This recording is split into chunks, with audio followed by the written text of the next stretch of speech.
ஓணம் சீரீஸோட 8வது ரெசிபி தான் இன்னைக்கு நம்ம பார்க்க போகிறது அவியல். அதுக்காக கொஞ்சம் மிக்சட் வெஜிடபிள்ஸ் எடுத்து வச்சிருக்கு.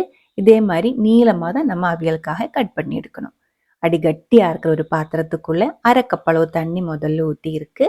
அதுக்குள்ள முதல்ல சேர்க்கிறது 200 கிராம் அளவுக்கு சேனக்கிழங்கு. கூடவே அதே அளவுக்கு பூசணிக்காய் சேர்த்திருக்கு. கேரட்டு 1 கப் அளவுக்கு நீளமாக கட் பண்ணி சேர்த்திருக்கு. புடலங்காய் 1 கப் அளவுக்கு, வெள்ளரிக்காய் 1 கப் அளவுக்கு, நேந்திரக்காய் அதுவும் நீளமா 1 கப் அளவுக்கு சேர்த்துருக்கு. 2 கத்திரிக்காய் கூடி சேர்த்து மிக்ஸ் பண்ண வேண்டாம். சேனக்கிழங்கு அப்படியே கீழே இருக்கட்டும். அப்பதான் நல்லா வெந்து கிடைச்சிடும். அப்படியே மூடி வச்சுக்கலாம். மீடியம் லோ ஃப்ளேம்ல அங்கே வேகட்டும். இந்த காய்கறி பாதி வந்ததுக்கு அப்புறம் பச்சை பயிறு முருங்கைக்காய் சேர்த்துக்கலாம். அதனால அது தனியா மாற்றி வச்சிருக்கு.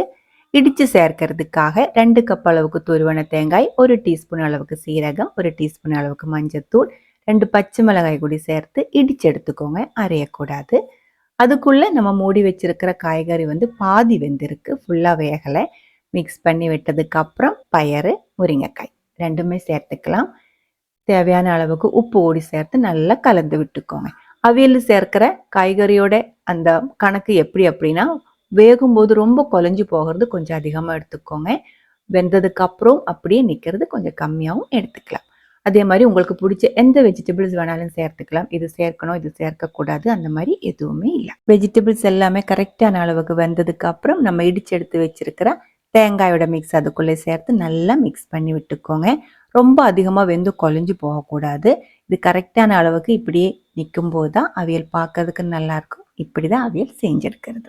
5 நிமிஷம் லோ ஃப்ளேமில் மூடி வச்சதுக்கு அப்புறம் ஓப்பன் பண்ணி இதுக்குள்ள 1/2 கப் அளவுக்கு மீடியம் புளிப்பாக இருக்கிற தயிர் ஊற்றி இருக்கு. மெதுவாக மிக்ஸ் பண்ணி விட்டுக்கோங்க. லைட்டாக இருக்கிற ஒரு புளிப்புக்காக தான் நம்ம தயிர் ஊற்றி இருக்கு. டேஸ்ட்டும் நல்லாயிருக்கும்.